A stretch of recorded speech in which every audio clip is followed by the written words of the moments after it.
পয়লা বৈশাখ উপলক্ষে বৈশাখী শোভাযাত্রা করা কোন কিতাবে সুন্নত লেখা আছে আমাকে একটু জানাবেন।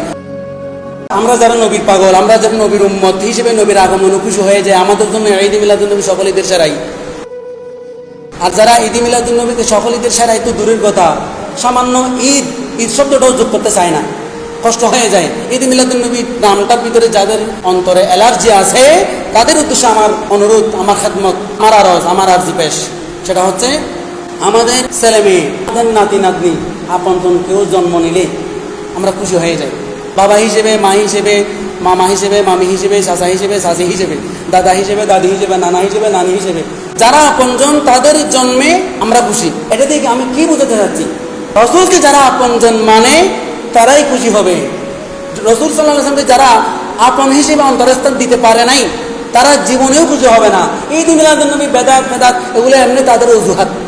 জশ্নে জুলুস বা আনন্দ মিছিল যদি একজন উম্মত, নবীর উম্মতের জন্য, হাফেজ তাকরিমের জন্য করাটা যদি জায়েজ থাকে, তাহলে হাফেজ তাকরিম যে নবীর উম্মত, আপনারা যারা আনন্দ মিছিল করেছেন আপনারা যে নবীর উম্মত, আমরা যারা আপনাদের মিছিলটা দেখেছি আমরা যে নবীর উম্মত, সেই নবীর আগমনে আনন্দ মিছিল 1 মিটার নয় হাজারো কিলোমিটার হওয়া দরকার ছিল। আমাদের কমি ভাইয়েরা বিগত সরকারের আমলে সনদ পেয়েছিলেন, মাস্টার্সের সনদ। মাস্টার্সের সনদ পাওয়ার পরে তার একটা কৃতজ্ঞতা স্বরূপ শুকরানা মাহফিল করেছেন, সনদ পেয়ে শুকরানা মাহফিল সাজিয়েছেন। আলহামদুলিল্লাহ, এটা তো ভালো, অবশ্যই এটা আপনাদের জন্য নিয়ামত। আমরা যারা আলিয়া মাদ্রাসার, আলিয়া লাইনের, আমরা যে বোর্ড পরীক্ষায় সনদ পাচ্ছি, সরকারি সনদ, এটা আমাদের জন্য নিয়ামত। আপনারা মাস্টার্সের স্বীকৃতি পেয়েছেন, এটাও আপনাদের জন্য নিয়ামত। আল্লাহ তো নিজেই বলেছেন নিয়ামত পেয়ে শুকরিয়া আদায় করো। সেই জন্য আপনারা নিয়ামত পেয়ে শুকরানা মাহফিল সাজিয়েছেন, আলহামদুলিল্লাহ। আমাদের কোনো ফতোয়া নাই, এটা ভালো কাজ, এটা অবশ্যই ভালো কাজ।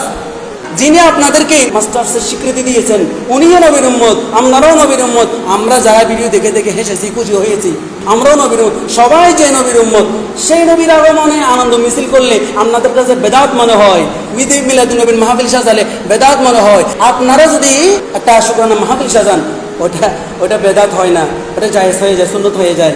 আপনাদের মাস্টার্সের সনদ সার্টিফিকেটটাকে আল্লাহ নিয়ামত বলে নাই, কিন্তু আমার নবীকে আল্লাহ তাআলা নিয়ামত বলেছেন। আমা সাল্লাল্লাহু আলাইহি রাহমাতাল লিল আলামিন, কুল বিফাদিল্লাহি বিরহমাতিহি ফাবিযালিকা ফালিয়াফরাহু। এভাবে শত শত দলিল আছে কোরআনে পাকে, হাদিসে পাকে। আমার নবীর নিয়ামত নয় শুধু, আমার নবীর নিয়ামত কুবরা, যে নিয়ামতের উপরে আর কোনো নিয়ামতই নাই। সর্বোচ্চ নিয়ামত হলো আমাদের নবীজি সাল্লাল্লাহু আলাইহি সাল্লাম। তাহলে আপনারা একটা নিয়ামত পেয়ে, অর্থাৎ মাস্টার্সের কাগজের সার্টিফিকেট পেয়ে, স্বীকৃতি পেয়ে সরকারিভাবে, ওটাকে নিয়ামত হিসেবে যদি শুকরিয়ার মাহফিল সাজাতে পারেন, শুকরানা মাহফিল ব্যানারে লিখেছেন, তো আমার নবী তো সকল নিয়ামতের শ্রেষ্ঠ নিয়ামত। আমার নবী তো আপনার জন্যই নিয়ামত, আমার জন্যই নিয়ামত। সেই নিয়ামত কুবরা, সর্বশ্রেষ্ঠ নিয়ামতের শুকরিয়া আদায়াতে খুশি হওয়ার জন্য যদি আমরা ঈদ মিলাদুন নবী সাজাই, সেটা বেদাত হয়ে যায়। আর আপনারা শুকরানা মাহফিল করলে সামান্য মাস্টার্সের স্বীকৃতি স্বরূপ, এটা বেদাত হয় না। আসলেই কষ্ট লাগে, লজ্জাও লাগে, দুঃখজনক বিষয়। আবার নিজেদেরকে কোরআনের পাকিয়ে দাবি করেন, বড় আফসুস, বড় আফসুস, হতাশার বিষয়, কষ্টের বিষয়, চিন্তার বিষয়। 26 সালের 14 এপ্রিল পহেলা বৈশাখ আমরা সবাই পালন করেছি, যে যার যার মতো করে। কিন্তু আমার ওই যারা ঈদ মিলাদুন নবীর জশ্ন জুলুস নিয়ে ফতোয়া দিচ্ছে তাদেরকে উদ্দেশ্য করে বলতেছি, আপনাদের খেদমতে বলতেছি, বৈশাখী শোভাযাত্রা, বৈশাখী শোভাযাত্রা নাম দিয়ে বৈশাখী শোভাযাত্রা বের করেছেন, ভালো কাজ। এটা দেশপ্রেমের একটা অংশ, সমস্যা নেই। তারা তো আর গান বাজনা করে নেই, সমস্যা নেই, এটা ভালো কাজ।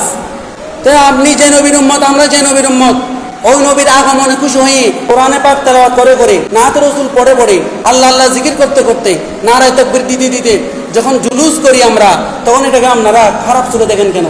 ওটাকে বেদাত কেন বলবেন? আচ্ছা, ঈদ মিলাদুন নবীর জুলুস করা যদি আপনাদের কাছে বেদাত হয়, তাহলে পয়লা বৈশাখ উপলক্ষে বৈশাখী শোভাযাত্রা করা কোন কিতাবে সুন্নত লেখা আছে আমাকে একটু জানাবেন। ওয়া আখিরু দাওয়ানা আলহামদুলিল্লাহি রাব্বিল আলামিন।